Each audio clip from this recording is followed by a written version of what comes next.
വളരെ പ്രധാനപ്പെട്ട വാർത്തയിലേക്ക് തുടക്കം തന്നെ കടക്കുന്നു. ചാലക്കുടി പോട്ട ഫെഡറൽ ബാങ്ക് കൊള്ളക്കേസിൽ പ്രതി പിടിയിൽ. ചാലക്കുടി സ്വദേശി റിജോ ആന്റണിയാണ് പിടിയിലായത്. പ്രതിയിൽ നിന്ന് 10 ലക്ഷം രൂപ അന്വേഷണ സംഘം കണ്ടെടുത്തു. കടബാധ്യത തീർക്കുന്നതിന് വേണ്ടിയാണ് കവർച്ച നടത്തിയതെന്ന് റിജോ മൊഴി നൽകി. ഡാനി ഇപ്പോൾ നൽകും ഏറ്റവും പ്രധാനപ്പെട്ട വിശദാംശങ്ങൾ. ഡാനി, 3 ദിവസമായി പോലീസ് വല വിരിച്ചിരിക്കുകയായിരുന്നു ഈ പ്രതിക്കായി. പക്ഷേ ഇപ്പോഴിതാ പ്രതിയെ വീട്ടിൽ നിന്ന് തന്നെ പിടിച്ചു എന്നുള്ള സുപ്രധാനമായ വിവരമാണ് വരുന്നത്. എങ്ങനെയാണ് പോലീസ് പ്രതിയിലേക്ക് എത്തിയത്? വിശദാംശങ്ങൾ എന്തൊക്കെയാണ്? ഭവ്യ, ഒരു ഏതാണ്ട് 36 മണിക്കൂറിനകം അതിൽ ഒരു വലിയ നിരീക്ഷണങ്ങളും എല്ലാത്തിനും ശേഷമാണ് ഇപ്പോൾ പ്രതിയിലേക്ക് എത്തിയിരിക്കുന്നത്. ആ പ്രതി ഇപ്പോൾ റിജോ ആന്റണിയെ ചോദ്യം ചെയ്യുകയാണ്. പോലീസ് ആശാരിപ്പാറ സ്വദേശി റിജോ ആന്റണിയാണ് പ്രതിയെന്ന് പോലീസിന് വിവരം കിട്ടിയിരുന്നു. ഇക്കാര്യത്തിൽ പോലീസ് കഴിഞ്ഞ 2 ദിവസങ്ങളിൽ അയാളുടെ ഒരു പുറമേക്ക് മറ്റു വിവരങ്ങൾ ഒന്നും തന്നെ നൽകിയില്ല എങ്കിൽ കൂടിയും ഇദ്ദേഹത്തിലേക്ക് അയാളിലേക്ക് എത്തിച്ചേരാൻ പോലീസിന് കഴിഞ്ഞിരുന്നു എന്നതാണ് ഇപ്പോൾ ലഭ്യമാവുന്ന സൂചനകൾ. ആദ്യഘട്ടത്തിൽ ഇയാള് പോലീസിനെ ഒന്ന് വട്ടം കറക്കിയെങ്കിലും പക്ഷെ പോലീസിന് ഒരു സൂചനകളിലേക്ക് ഇയാളിലേക്ക് എത്തുന്നു. അത് ചില ഡിജിറ്റൽ തെളിവുകളുടെ കൂടി അടിസ്ഥാനത്തിലാണ് ഇയാളിലേക്ക് എത്തിയത്. എന്തായാലും ഇപ്പോൾ പ്രതിയെ വീട്ടിൽ തന്നെ ആശാരിപ്പാറയിലുള്ള വീട്ടിൽ തന്നെ പ്രതിയെ ചോദ്യം ചെയ്യുകയാണ്.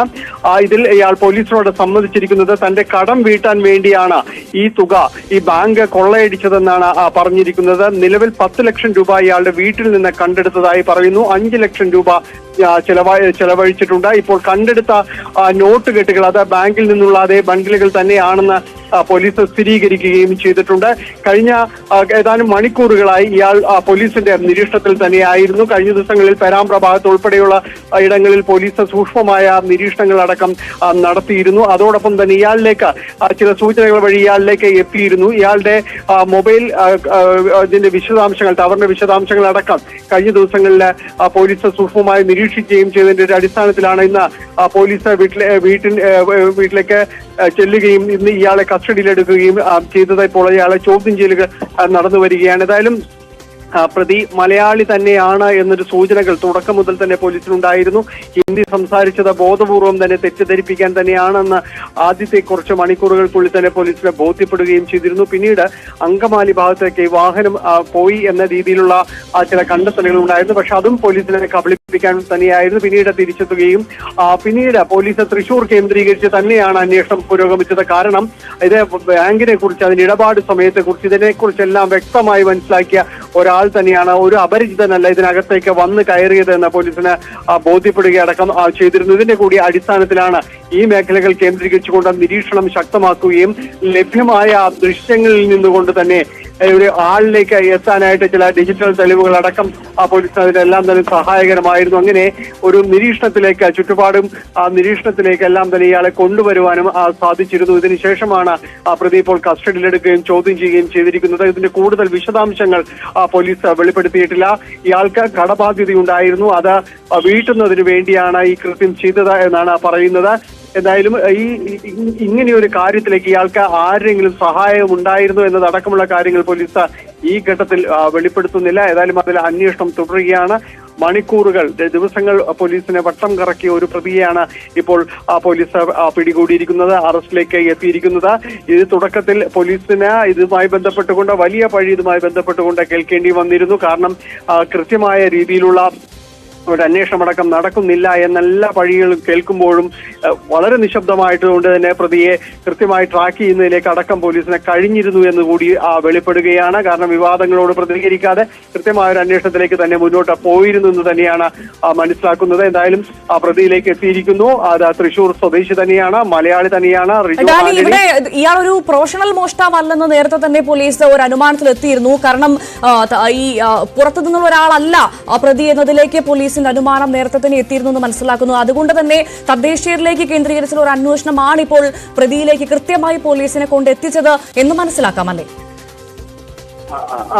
തീർച്ചയായും. അതായത് ഇതിൽ തുടക്കത്തിൽ തന്നെ പോലീസ് പറഞ്ഞിരുന്ന, അല്ലെങ്കിൽ പോലീസിന് നിഗമനങ്ങളിലേക്ക് എത്തിയിരുന്ന ഒരു കാര്യമുണ്ട്. കാരണം ഒരു പ്രൊഫഷണൽ മോഷ്ടാവ് ഈ രീതിയിലേക്ക് പെരുമാറിക്കൊണ്ട് കടന്നു പോകില്ല. കാരണം അതിനകത്ത് വലിയ രീതിയിൽ തന്നെ പണം ഉണ്ടായത്. ഏതാണ്ട് 1/2 കോടിയോളം രൂപ കൗണ്ടറിൽ തന്നെ അവശേഷിക്കുന്ന സമയത്താണ് ഇയാൾ കയ്യിൽ കിട്ടിയ പണവുമായിട്ട് നീങ്ങുന്നത്.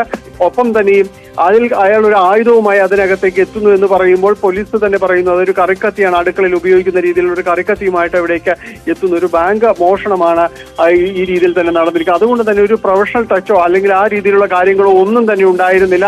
ഇതിനകത്തേക്ക് കയറുകയും പക്ഷെ അതിനകത്തുനിന്ന് അയാൾക്ക് വളരെ എളുപ്പത്തിൽ പുറത്തിറങ്ങാൻ കഴിഞ്ഞു എന്നതാണ് പോലീസിനെ വട്ടം ചുറ്റിച്ചത്. കാരണം നമ്മൾ ഒരു ATM കൗണ്ടറിൽ കയറിയാൽ പോലും ഇതിൽ കൂടുതൽ സമയമെടുക്കും. പക്ഷെ അതിനേക്കാൾ എളുപ്പത്തിൽ ഇയാൾ ഒരു ബാങ്ക് കവർച്ച ചെയ്ത് പുറത്തേക്ക് എത്താനായിട്ട് സാധിച്ചു എന്നതാണ്. അതിന് ആ ഒരു പോയിന്റിലായിരുന്നു പോലീസ് ഏറെ തലമുറക്കിയത്. കാരണം ഇതെങ്ങനെ സാധിച്ചു എന്നതടക്കമുള്ള കാര്യങ്ങളിൽ പോലീസിന് ആശയക്കുഴപ്പം ഉണ്ടായിരുന്നു. ഇതിനകത്ത് ആരെങ്കിലും സഹായിച്ചിട്ടുണ്ടോ ആ ഒരു സംശയം പോലീസിന് ഇപ്പോഴും തന്നെയുണ്ട്, നിലനിൽക്കുന്നുണ്ട്. കാരണം ഇയാളെ ചോദ്യം ചെയ്യേണ്ടതുണ്ട് വ്യക്തമായ രീതിയിൽ തന്നെ. കാരണം ഈ ഒരു കാര്യം കാരണം 36 മണിക്കൂർ ഇപ്പോൾ ഈ മോഷണത്തിന് സഹായിച്ചതിനപ്പുറത്തേക്ക് 36 മണിക്കൂർ ഇയാൾ ആ നാട്ടിൽ തന്നെ ഉണ്ടായിരുന്നു. അല്ലെങ്കിൽ ഇപ്പോൾ അദ്ദേഹത്തെ ആ പ്രതിയെ പിടിച്ചത് പ്രതിയുടെ വീട്ടിൽ നിന്ന് തന്നെയാണ് എന്ന് പറയുമ്പോൾ ഇയാളെ ആര് സഹായിച്ചു, 36 മണിക്കൂർ ഇയാൾ എന്ത് ചെയ്യുകയായിരുന്നു എന്നുള്ള ചോദ്യങ്ങളൊക്കെ നിലനിൽക്കുന്നു. അപ്പോൾ അതിലേക്കും പോലീസ് മറ്റാരെങ്കിലും ഇതിൽ പങ്കുണ്ടോ എന്ന കാര്യത്തിലും അന്വേഷണം പോലീസിന്റെ ഭാഗത്ത് നടക്കുന്നുണ്ടായിരിക്കുമെന്ന് കരുതാമല്ലേ?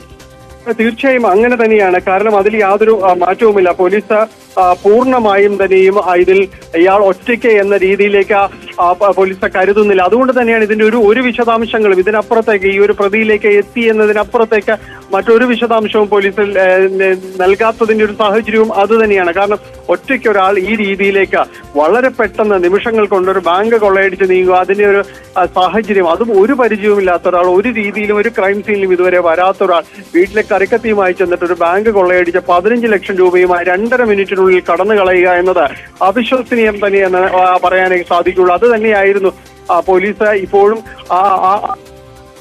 സഹായം ഇതിനകത്തുനിന്നോ പുറത്തുനിന്നോ ലഭിച്ചിട്ടുണ്ട് എന്നതടക്കമുള്ള കാര്യങ്ങളിൽ പോലീസ് ഇപ്പോഴും സംശയത്തിൽ തന്നെയാണ്. നമ്മളെ സംബന്ധിച്ച് കേരളീയരെ സംബന്ധിച്ച് കേട്ടുപരിചയമില്ലാത്തൊരു കവർച്ചയായിരുന്നു. കാരണം ഇത് രാത്രിയല്ല നടന്നത്, ഉച്ചയ്ക്കാണ്. അതും പിന്നെ ബാങ്കിൽ ഉണ്ടായിരുന്ന 6ഓളം ഉദ്യോഗസ്ഥരെ ബന്ദികൾ ആ കത്തിമുനയിൽ പേടിപ്പിച്ച് നിർത്തിക്കൊണ്ട് നടത്തിയ ഒരു മോഷണമാണ്.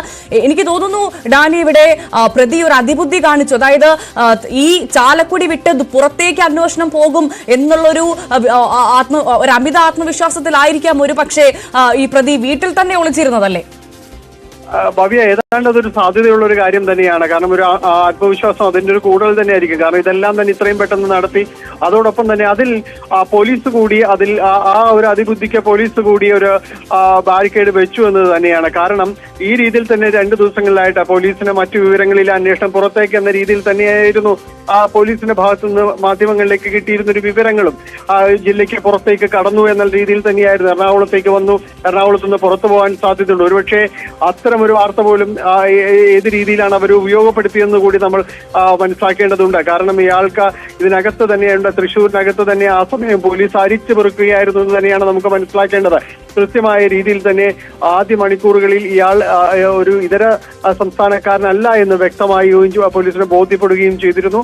ഇതിനുശേഷം എറണാകുളത്ത് അന്ന് വൈകുന്നേരങ്ങളിൽ ഈ റൂറൽ മേഖലകളിൽ പെരുമ്പാവൂർ, ആലുവ, അങ്കമാലി മേഖലയെല്ലാം തന്നെ പോലീസ് വലിയ രീതിയിൽ പരിശോധന നടത്തി. അത് ഇവിടേക്ക് ഇങ്ങനെ ഒരാൾ എത്തിയിട്ടില്ല എന്നതടക്കമുള്ള കാര്യങ്ങൾ സ്ഥിരീകരണം സംഭവിക്കുകയും തിരിച്ചു പോകാനുള്ള സാധ്യതകൾ കണക്കിലെടുത്തുകൊണ്ട് പോലീസ് തൃശൂർ മേഖലയിൽ ഈ സ്ഥലങ്ങളിലെല്ലാം തന്നെ അന്വേഷണം നടത്തുകയും ചെയ്തു. പിന്നീട് ഇയാളെക്കുറിച്ചുള്ള ഒരു വിവരങ്ങൾ പോലീസിന് ലഭിച്ചു എന്ന് തന്നെയാണ് മനസ്സിലാക്കുന്നത്. അതെങ്ങനെയെന്നും എന്താണെന്നും പോലീസ് വെളിപ്പെടുത്തിയിട്ടില്ല. എങ്ങനെ ഇയാളിലേക്ക് എത്തിയെന്നത് ചില സാഹചര്യങ്ങളിൽ ഇയാളിലേക്ക് എത്താനുള്ള ലീഡ് ഉണ്ടായിരുന്നു എന്ന് മാത്രമാണ് ഉന്നത ഉദ്യോഗസ്ഥർ പറയുന്നത്. ഇതിന്റെ വിശദാംശങ്ങൾ ഈ ഘട്ടത്തിൽ വെളിപ്പെടുത്താൻ കഴിയില്ല എന്ന് തന്നെ അവർ വ്യക്തമായി പറയുകയും ചെയ്യുന്നുണ്ട്. ഏതായാലും ഇയാളിലേക്ക് പോലീസ് എത്തുകയും വളരെ കൈയോടുകൂടി പിടിക്കുക എന്ന രീതിയിലേക്ക് 10 ലക്ഷം രൂപ അയാളിൽ നിന്ന് കണ്ടെടുക്കുകയും എല്ലാം തന്നെ ചെയ്തിരിക്കുന്നു. 5 ലക്ഷം രൂപ ചെലവഴിച്ചു. അത് എങ്ങനെ ആർക്ക് നൽകി എന്നതടക്കമുള്ള കാര്യങ്ങൾ വൈകാതെ പോലീസിൽ നിന്ന് വ്യക്തമാകുമെന്ന് തന്നെയാണ് പ്രതീക്ഷിക്കുന്നത്. എന്തായാലും കേരളം ഞെട്ടിക്കേട്ട ഒരു വാർത്ത തന്നെയായിരുന്നു ഈ ഒരു ബാങ്ക് റോബറി എന്ന് പറയുന്നത്, ഈ ഒരു ബാങ്ക് കൊള്ളയടിക്കൽ എന്ന് പറയുന്നത്. അതിന്റെ ഒരു 2 ദിവസം സത്യത്തിൽ പോലീസിനെ വട്ടം ചുറ്റിക്കുകയായിരുന്നു. അന്വേഷണത്തിലെ എല്ലാ മാധ്യമങ്ങളുടെ ഭാഗത്തു നിന്ന് തന്നെയും ഈ ഘട്ടത്തിൽ അതിനെ പോലീസിനെ വിമർശനം കേൾക്കേണ്ടി വന്നു. പക്ഷേ കൃത്യമായ രീതിയിൽ തന്നെ പ്രതിയിലേക്ക് ഈ ഘട്ടത്തിൽ എത്താൻ അവർക്ക് കഴിഞ്ഞിരിക്കുന്നു എന്നതാണ് ഭവ്യ. അതാണ് വളരെ പ്രധാനപ്പെട്ട കാര്യം. എന്തായാലും ചാലക്കുടി പോട്ടയിലെ ബാങ്ക് കൊള്ളക്കാരൻ പിടിയിലായിരിക്കുന്നുള്ള വളരെ സുപ്രധാനമായ വാർത്തയാണ് ഈ മണിക്കൂറിൽ പുറത്തു വരുന്നത്. ചാലക്കുടി സ്വദേശിയായ റിജോ ആന്റണിയാണ് ഇപ്പോൾ പോലീസിന്റെ പിടിയിലായത്. ഇയാളിൽ നിന്ന് പോലീസ് 10 ലക്ഷം രൂപ കണ്ടെത്തിയിട്ടുണ്ട്. ബാങ്കിലെ ബാധ്യതയുള്ള കടം വീട്ടാനാണ് ബാങ്കിൽ നിന്ന് മോഷ്ടിച്ചതെന്നാണ് പ്രതിയുടെ ആദ്യ മൊഴി. ഇത് പോലീസ് പൂർണ്ണമായി വിശ്വാസത്തിലെടുത്തിട്ടില്ല. എന്തായാലും കവർച്ച നടന്ന 3ാം ദിവസമാണ് പ്രതിയെ പോലീസ് പിടികൂടുന്നത്. ഡാനി പോളാണ് വിശദ വിവരങ്ങൾ പങ്കുവച്ചത്.